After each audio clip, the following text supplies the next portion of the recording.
Dan hari ini kita akan melihat satu puncak daripada kehidupan Yusuf, saudara. Ya, mari kita buka Kejadian pasal yang ke-45. Kejadian pasal 45 ini adalah kisah di mana terjadi rekonsiliasi antara Yusuf dan saudara-saudaranya. Ya, mari kita buka Kejadian pasal 45. Hari ini kita akan lihat dari ayat yang pertama sampai ayat yang ke-15. Dan saya suka membagikan firman Tuhan itu ayat per ayat, saudara. Supaya biarlah firman Tuhan itu menjelaskan kepada kita, saudara.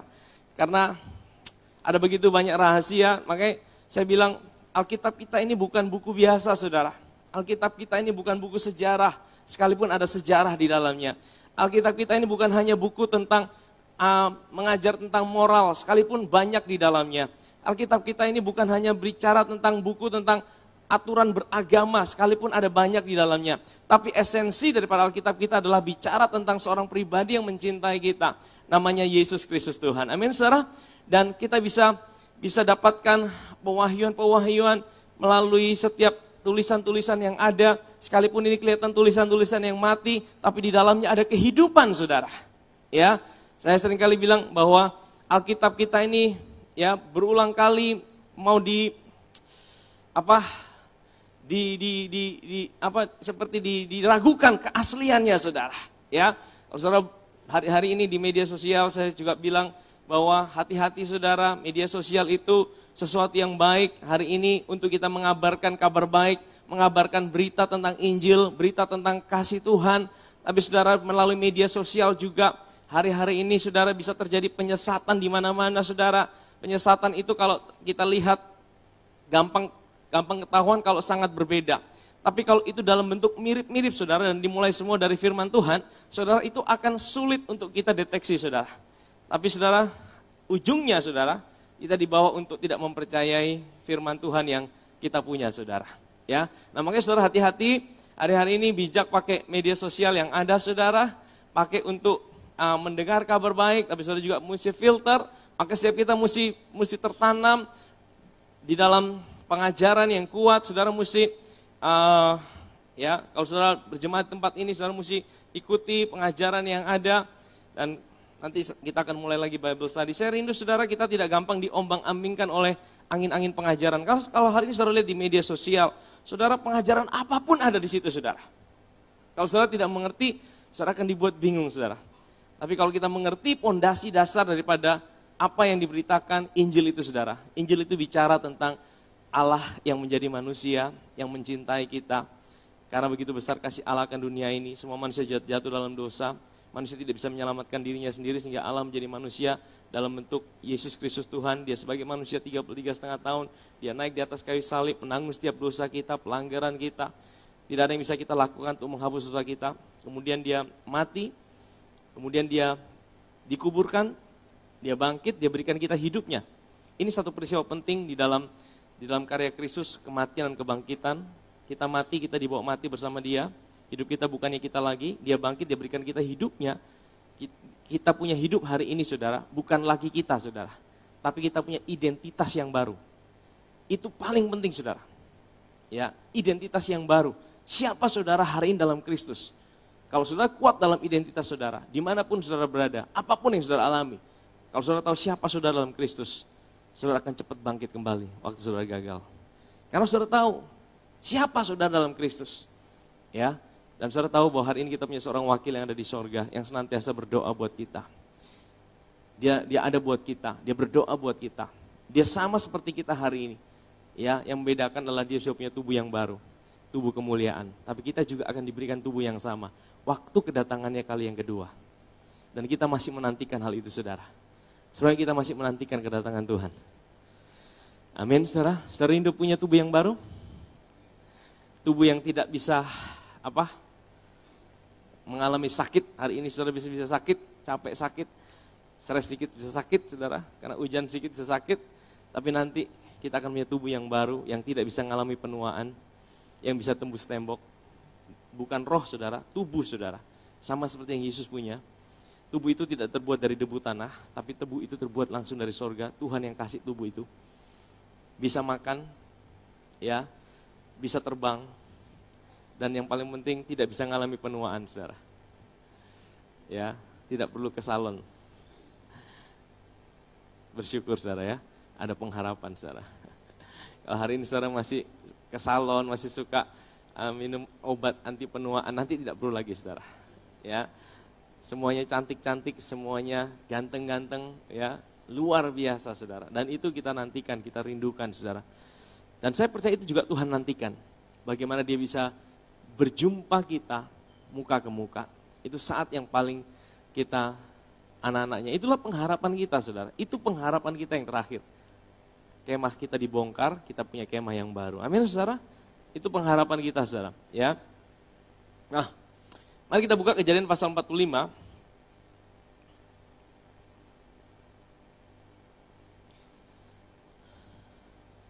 Ketika itu Yusuf tidak dapat menahan hatinya lagi di depan semua orang yang berdiri di dekatnya. Lalu berserulah ia, suruhlah keluar semua orang dari sini. Maka tidak ada seorang pun yang tinggal di situ bersama-sama dengan Yusuf. Ketika ia memperkenalkan dirinya kepada saudara-saudaranya. Saudara, ini kisah sebelumnya adalah bagaimana Benyamin itu dijebak sama Yusuf. Waktu mereka datang beli makanan, ya kan, mereka bawa Benyamin, kemudian apa, saudara? Yusuf menguji mereka lagi, ya, ujiannya apa? Mereka diajak makan semua sama-sama, satu meja dengan Yusuf. Benyamin dikasih makan 5 kali lebih besar. Kita dapat satu pengajaran di situ bahwa Benyamin ini juga merupakan tipologi daripada gereja Tuhan hari ini. Kita menikmati 5 kali lebih besar, 5 itu angka kasih karunia yang jauh lebih besar daripada orang-orang yang dalam perjanjian lama. Amin, saudara. Kita hidup di mana kita menikmati masa kelimpahan kasih karunia yang begitu besar. Dan kemudian apa, saudara? Ujian yang dialami juga adalah bagaimana saudara-saudaranya itu bisa diuji hati mereka. Mereka tidak lagi iri sama Benyamin. Sama seperti mereka iri sama Yusuf, saudara. Dan kemudian apa? Ujian yang terakhir yang diberikan sama Yusuf adalah apa, saudara? Waktu mereka pulang, mereka dikasih makanan, mereka dikasih uang kembali. Tapi ada piala Yusuf, saudara, ditaruh dalam karung makanan Benyamin, saudara. Kemudian mereka sampai di tengah jalan, Yusuf suruh, ayo kejar mereka. Dan bilang, kenapa kalian mengkhianati tuanku? Dia udah begitu baik sama kalian, udah diajak makan. Kenapa kamu curi piala daripada tuanku? Yusuf, ya. Kemudian apa yang terjadi? Mereka bilang, kami tidak curi, kalau ada yang dicuri silahkan, kami boleh mati. Dan akhirnya ketangkap ada di karungnya Benyamin. Wah, mereka semua langsung merobek jubah mereka. Mereka sedih. Ini suatu perubahan hati, saudara. Minggu lalu kita belajar itu, saudara, ya. Dan kemudian apa yang terjadi? Akhirnya mereka sama-sama kembali ke istana Yusuf. Apa yang terjadi? Mereka sujud menyembah, dan Yusuf marah-marah sama mereka.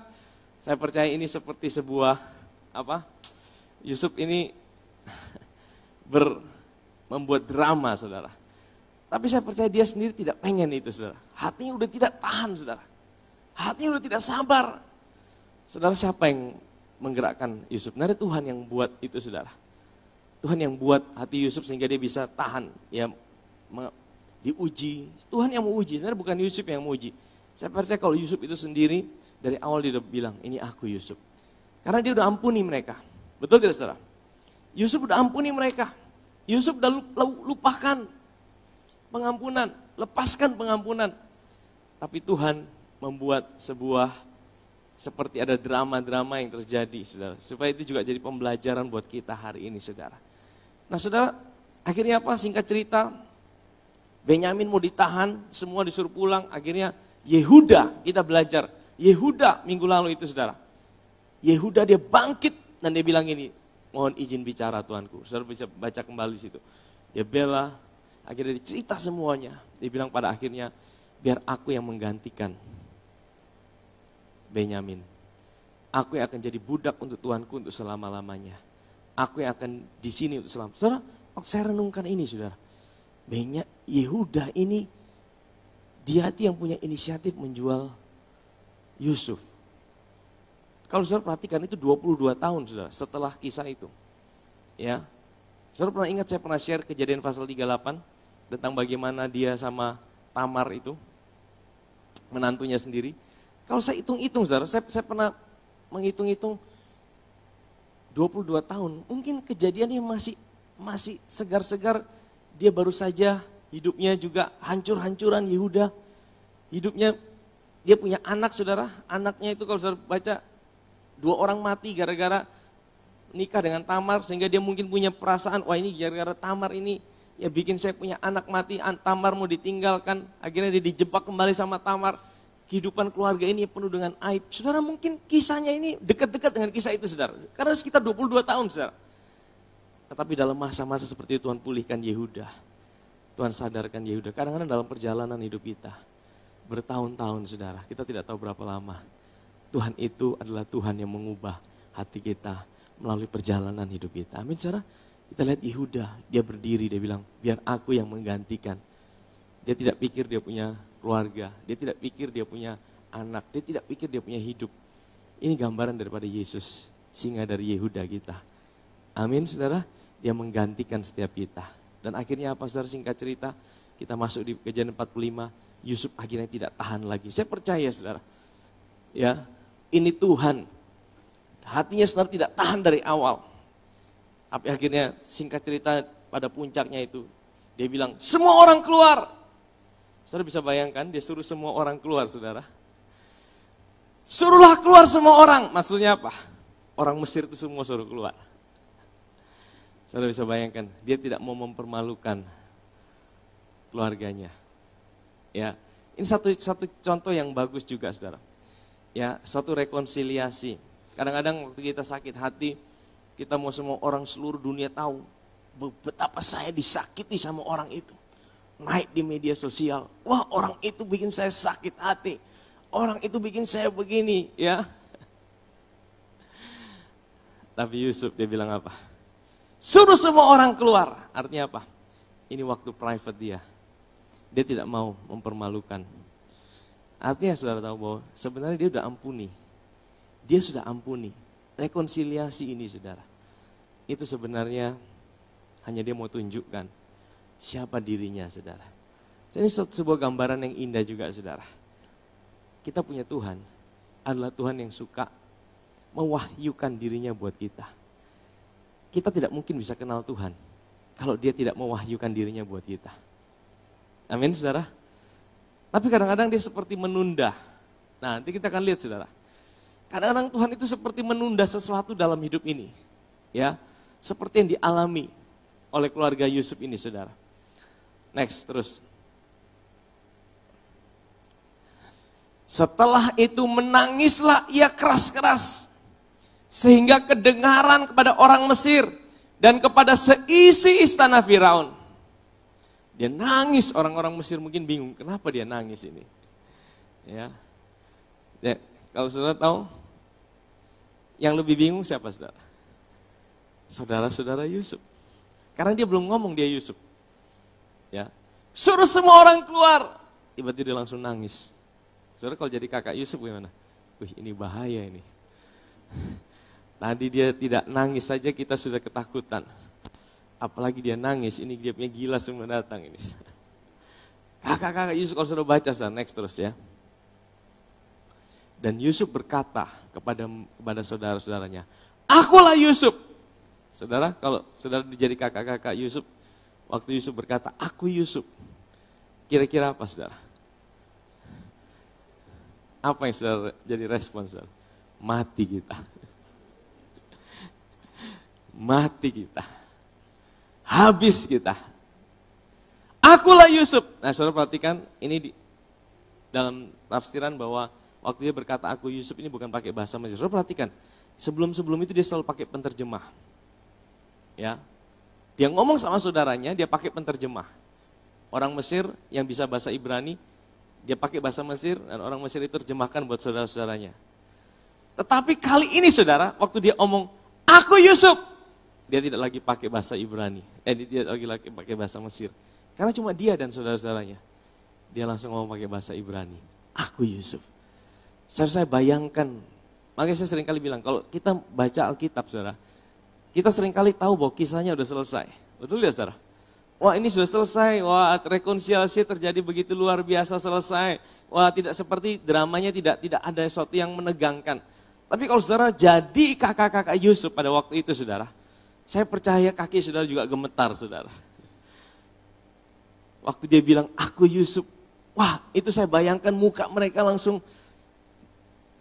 Tetapi saudara-saudara tidak dapat menjawabnya. Ini di dalam tafsiran dikatakan seperti roh mereka itu keluar dan masuk lagi saudara. Artinya apa? Mereka udah mau pingsan saudara. Ya, mereka udah mau pingsan.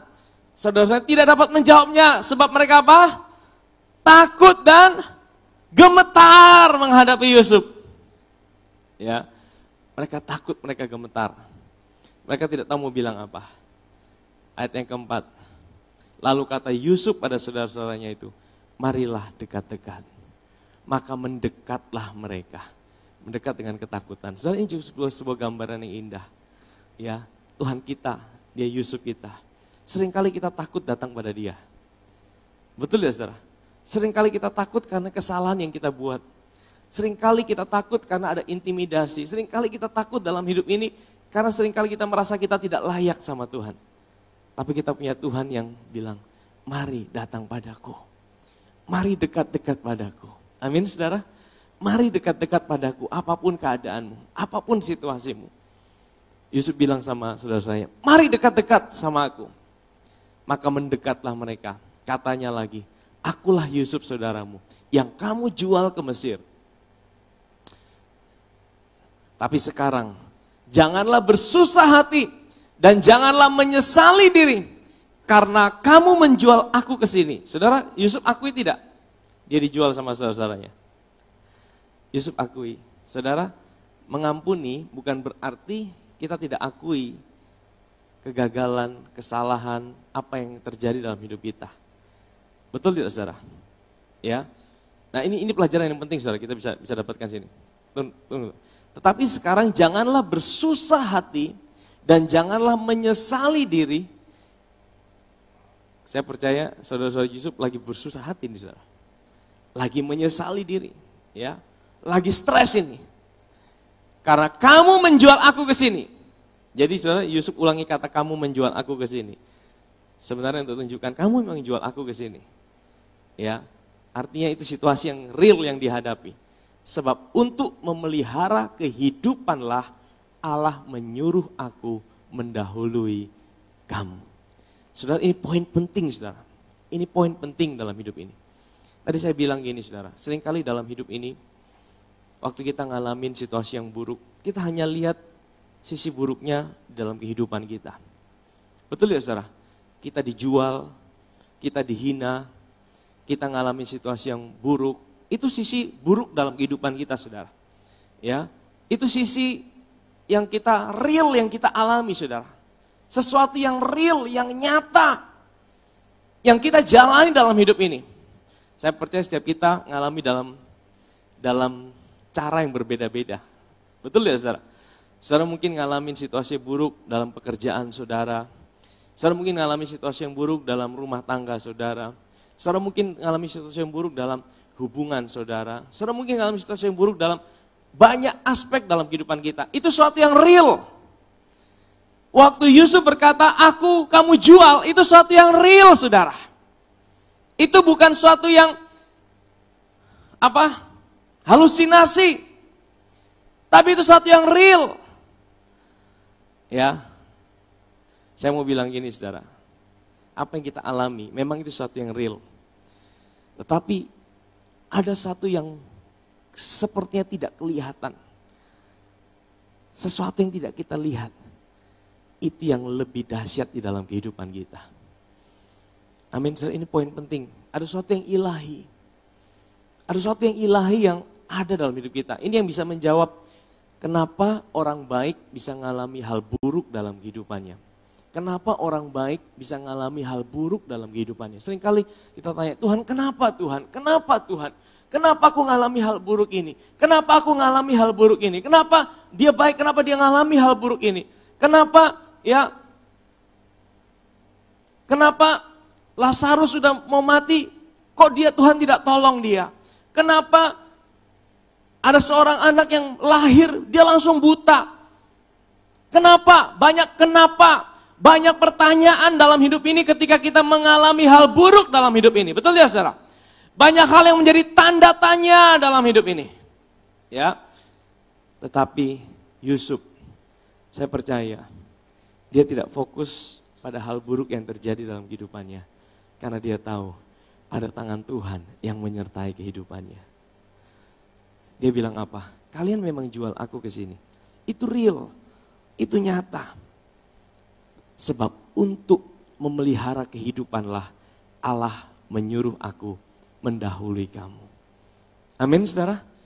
Dia bisa lihat sesuatu yang tidak lihat. Maka dari saja kita nyanyi. Sebab Tuhan baik, sebab Tuhan baik. Karena apa saudara? Waktu kita mengalami hal buruk, seringkali kita susah berkata Tuhan itu baik. Betul? Waktu kita mengalami hal buruk, seringkali kita fokusnya Tuhan, kenapa aku mengalami hal buruk ini Tuhan? Kenapa kok pekerjaanku seperti tidak ada sesuatu yang berkembang? Kenapa keluargaku seperti tidak ada jalan keluar? Seringkali timbul kata pertanyaan kenapa? Itu sesuatu yang real. Tetapi Tuhan mau kita tidak lihat dan fokus pada itu. Tapi kita fokus. Sebab Tuhan baik, sebab Tuhan baik, sebab Tuhan baik, anugerahnya kekal selamanya. Saudara tahu, Yusuf udah alamin bukan pada waktu situasi ini saudara. Ya. Karena telah 2 tahun ada kelaparan dalam negeri ini dan selama 5 tahun lagi orang tidak akan membajak atau menuai. Next. Maka Allah, nah diulang lagi, maka Allah telah menyuruh aku mendahului kamu untuk menjamin kelanjutan keturunanmu di bumi ini dan untuk memelihara hidupmu sehingga sebagian besar daripadamu apa? Tertolong. Saudara, dia mengikut sertakan Tuhan dalam setiap apapun yang dia sedang jalani, saudara. Ya. Dia mengikut sertakan Tuhan untuk masuk dalam setiap apa yang dia sedang jalani. Saya percaya waktu dia sedang ngalamin, ya kalau kita baca kisah-kisah sebelumnya, waktu dia ada di pasar budak dikatakan Tuhan menyertai dia. Saya percaya dia tidak mengerti situasi buruk yang dia hadapi, tapi dia mau percaya bahwa Tuhan ada bersama dia. Waktu dia ada di rumah Potifar, dia digoda sama tante Potifar. Saudara lihat apa pernyataan yang dikeluar? Bagaimana mungkin aku bisa berdosa terhadap Tuhan? Dia mengikut sertakan Tuhan dalam situasi sulit dalam kehidupannya. Waktu dia didatangi oleh juru makanan dan minuman, dia berkata, bukankah Tuhan yang mengartikan mimpi? Betul ya saudara? Waktu dia ketemu dengan Firaun, dia bilang, Tuhan yang bisa mengartikan mimpi. Waktu engkau sedang mengalami situasi sulit, waktu engkau sedang mengalami situasi yang buruk dalam hidupmu, apakah engkau mau menyertakan Tuhan dalam kehidupanmu? Apakah engkau menyertakan Tuhan?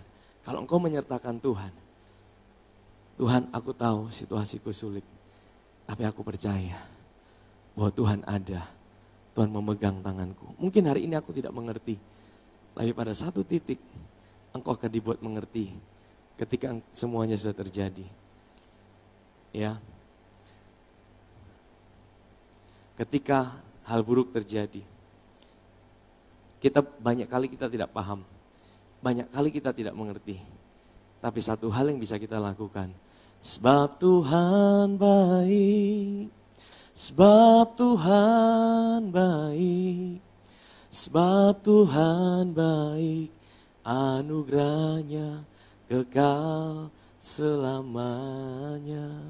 Waktu kau berkata begitu, sebenarnya kau sedang mengajak Tuhan masuk dalam situasimu. Saudara, saya percaya ya bahwa Tuhan itu ada dalam setiap apapun yang sedang kita jalani dalam hidup ini. Tapi seringkali kita tidak menyadarinya, saudara. Seringkali kita tidak menyadarinya. Seringkali saya ulang-ulang ini, saudara. Karena ini hal buruk itu sesuatu yang real, betul ya, saudara? Dan itu lebih memicu pikiran kita daripada kehadiran Tuhan di dalam setiap apa yang kita jalani. Waktu kita mengalami hal buruk, itu lebih real, saudara. Itu lebih menyita kita punya energi, menyita kita punya emosi, menyita kita punya segala hal dalam hidup ini. Makanya Tuhan mau kita selalu menyadari, Tuhan terima kasih, aku tahu Engkau ada di setiap area kehidupanku. Engkau Tuhan yang baik, Engkau Tuhan yang tidak pernah tinggalkan aku. Amin saudara. Next terus. Jadi bukanlah kamu yang menyuruh aku ke sini, tetapi siapa? Tapi Allah. Ya, saudara. Dia ngalami hal buruk, tapi dia bisa bilang ini Tuhan yang suruh aku. Tapi dia tidak sangkali itu, saudara. Dia tidak sangkali hal buruk yang terjadi dalam hidupnya. Sekali lagi saya bilang, itu sesuatu yang real. Tapi ketika cara pandang kita berubah, saudara. Kita bilang, Tuhan, aku tahu. Masalahku belum selesai, Tuhan. Masalah dalam pekerjaanku belum selesai. Masalah dalam rumah tanggaku belum selesai. Tapi aku tahu Tuhan punya rancangan yang terbaik buat hidupku. Amin, saudara. Dan kau bisa berkata, Tuhan engkau baik. Ya. Jadi bukanlah kamu yang menyuruh aku ke sini, tapi Allah. Dialah yang telah menempatkan aku sebagai bapa bagi Firaun dan tuan atas seluruh istananya dan sebagai kuasa atas seluruh tanah Mesir. Segeralah kamu kembali kepada bapa dan katakanlah kepadanya, beginilah Yusuf anakmu, Allah telah menempatkan aku sebagai tuan atas seluruh Mesir. Datanglah dan mendapatkan aku, janganlah tunggu-tunggu. Engkau akan tinggal di tanah Goshen dan akan dekat kepadaku, engkau serta anak cucumu, kambing dombamu, lembu sapimu, serta segala milikmu. Di sanalah aku memelihara engkau. Sebab kelaparan ini masih ada 5 tahun lagi, supaya engkau jangan jatuh miskin, beserta seisi rumahmu dan semua orang yang ikut dengan engkau. Next, dan kamu telah melihat dengan mata sendiri, dan saudaraku Benyamin juga, bahwa mulutku sendiri mengatakannya kepadamu. Next. Sebab itu ceritakanlah kepada Bapa segala kemuliaanku di negeri Mesir ini. Dan segala yang telah kamu lihat kemudian segeralah bawa Bapa kemari. Lalu dipeluknyalah leher Benyamin. Saya mau masuk sini saudara. Dipeluknyalah leher Benyamin, adiknya itu. Dan menangislah ia dan menangis pula lah Benyamin pada bahu Yusuf. Yusuf mencium semua saudara-saudaranya dengan mesra dan ia menangis sambil memeluk mereka.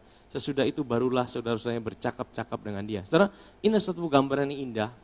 Tadi saya lupa, ini juga suatu profetik apa yang akan terjadi waktu Yesus datang kembali yang kedua. Saudara-saudara Yusuf ini melambangkan orang Israel. Ya, melambangkan orang Israel. Mereka menolak Yesus. Orang Israel itu menolak Yesus. Mereka bilang, mana engkau Mesias? Mesias bukan seperti ini. Ya kan?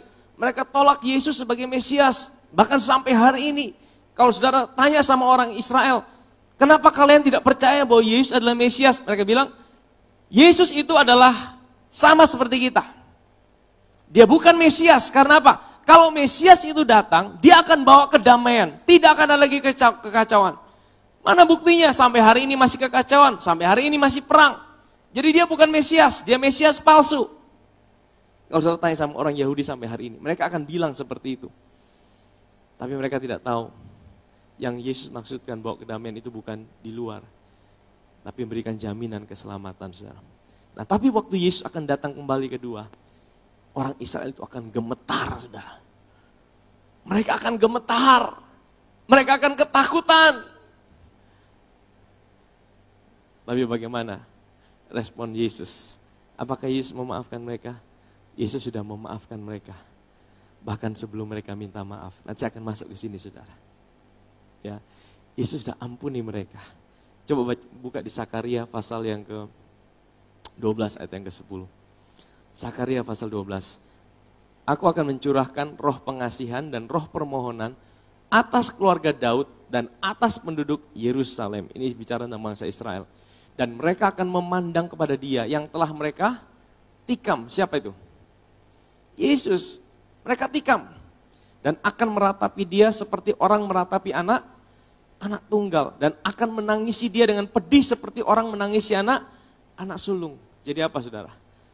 Jadi Tuhan berikan anugerah buat orang Israel. Tuhan tunjukkan nanti ini yang kau tikam lambung, jari. Tapi aku sudah ampuni kalian.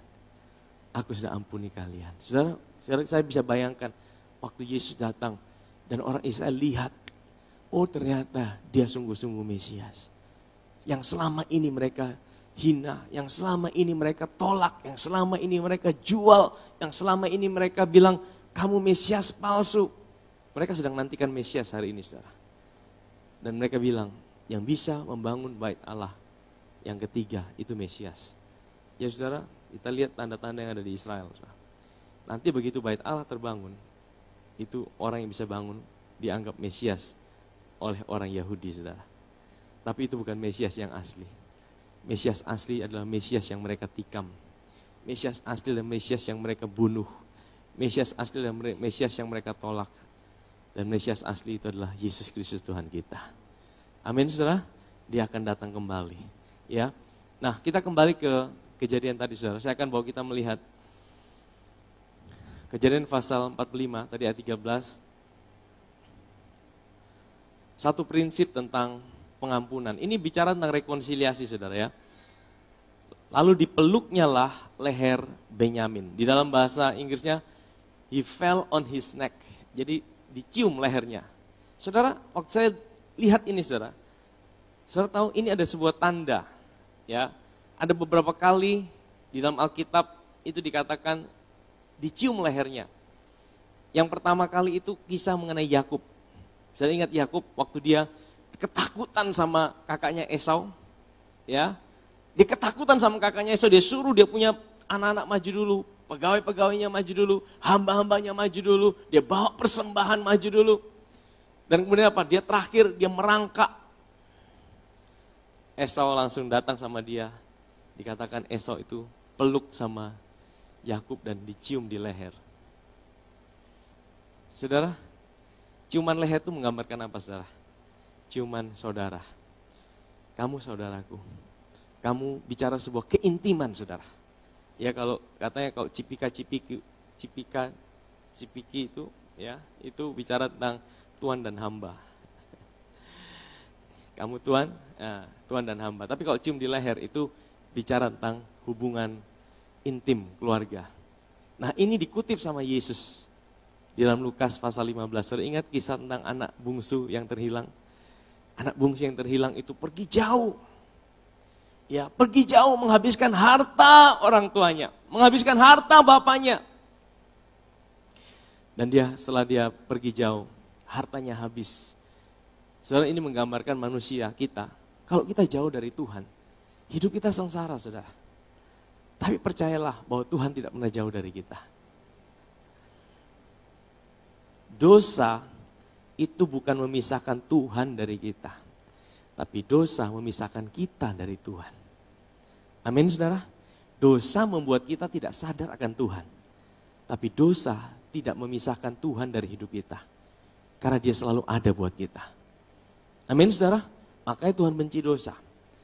Waktu anak yang bungsu itu, saudara, dia kembali, dia bilang apa? Aku mau minta ampun dosa, aku mau bilang sama papa, nanti jadikan aku anak buahnya Bapak. Aku mau kembali sama Bapak, tapi aku bukan jadi anak. Aku mau kerja sama Bapak untuk bayar kesalahanku. Dia udah mau buat pengakuan dosa ini, saudara. Dia mau buat pengakuan dosa sama bapaknya. Tapi firman Tuhan berkata, waktu bapaknya lihat dia dari jauh, firman Tuhan bilang apa? Bapaknya lari mendapatkan dia. Dan hal pertama yang bapaknya lakukan adalah dia cium di leher. Di dalam bahasa Indonesia tidak kelihatan, saudara. Dalam bahasa Indonesia tidak kelihatan, cuma dikatakan diciumnya lah anak itu. Tapi dalam bahasa Inggrisnya jelas dikatakan, he fell on his neck. Dia cium lehernya. Saudara, ini sebuah tanda yang setiap kali ada kata dicium lehernya, ini sebuah rekonsiliasi. Sebuah pemulihan. Sebuah pengampunan. Betul tidak, saudara? Saya mau tanya sama kita, kira-kira bapaknya mengampuni dia, anak itu, ketika anaknya minta ampun atau jauh sebelum anaknya minta ampun, bapaknya sudah ampuni dia? Bapaknya ampuni anak itu, waktu anak itu minta ampun, atau jauh sebelum anak itu minta ampun, bapaknya sudah ampuni dia? Saudara tahu? Ketika anak itu masih berdosa, bapaknya sudah ampuni dia. Bahkan sebelum anak itu belum sempat minta ampun sama bapaknya, bapak udah cium lehernya. Ini sebuah gambaran, kalau kita lihat kisah Yusuf itu saudara.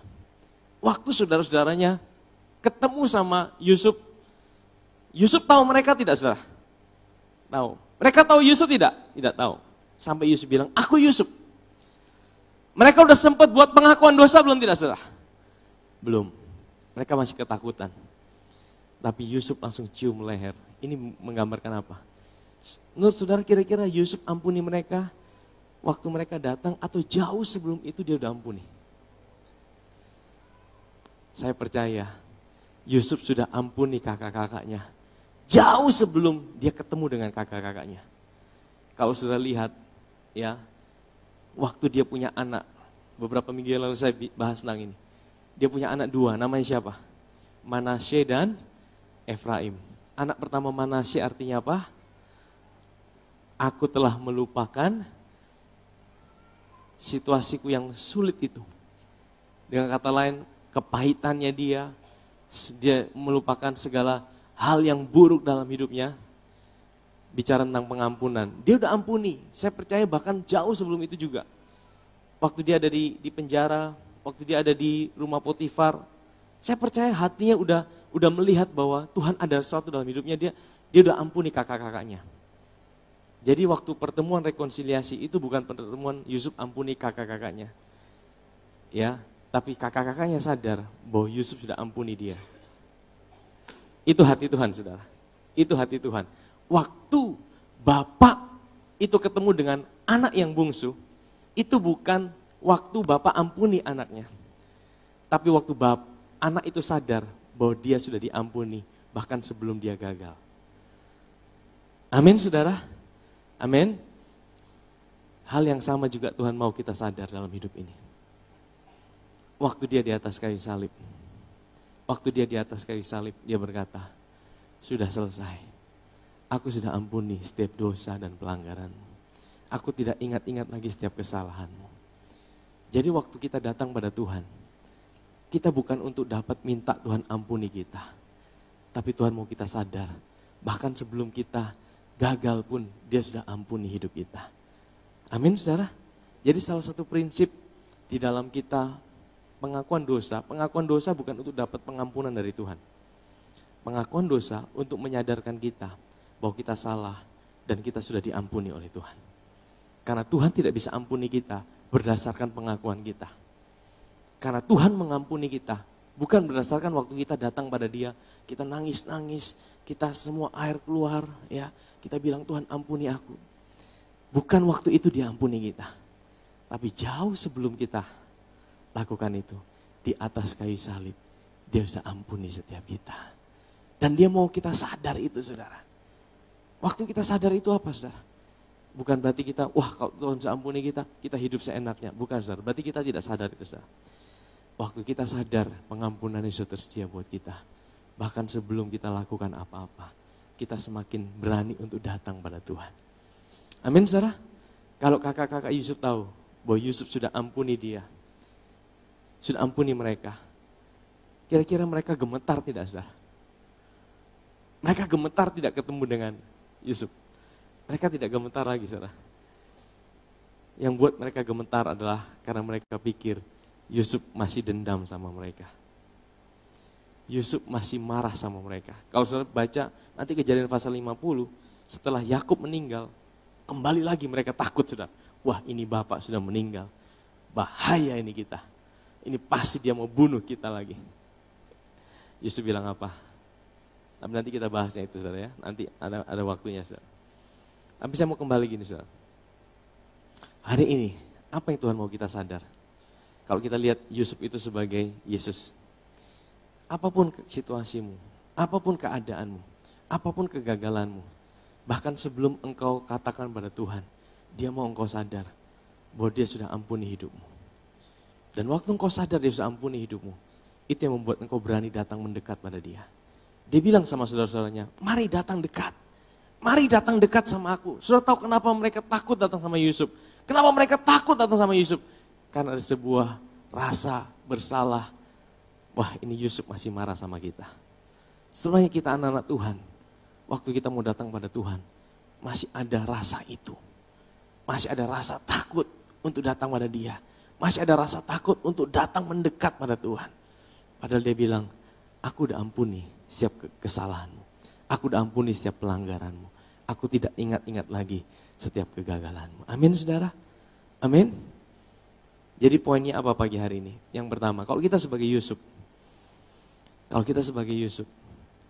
ini bicara tentang kenapa hal buruk terjadi dalam hidup kita. Hal buruk itu sesuatu yang real. Saudara tidak perlu cari hal buruk. Ada namanya teologi penderitaan. Wah, harus menderita. Kalau belum menderita, itu belum jadi anak Tuhan. Nah, itu teologi penderitaan. Penderitaan yang dicari-cari. Saya percaya penderitaan tidak perlu dicari. Waktu saudara berjalan bersama Tuhan, saudara akan mengalami aniaya, penderitaan. Penderitaan itu bukan hanya di luar, di dalam hati kita juga, saudara.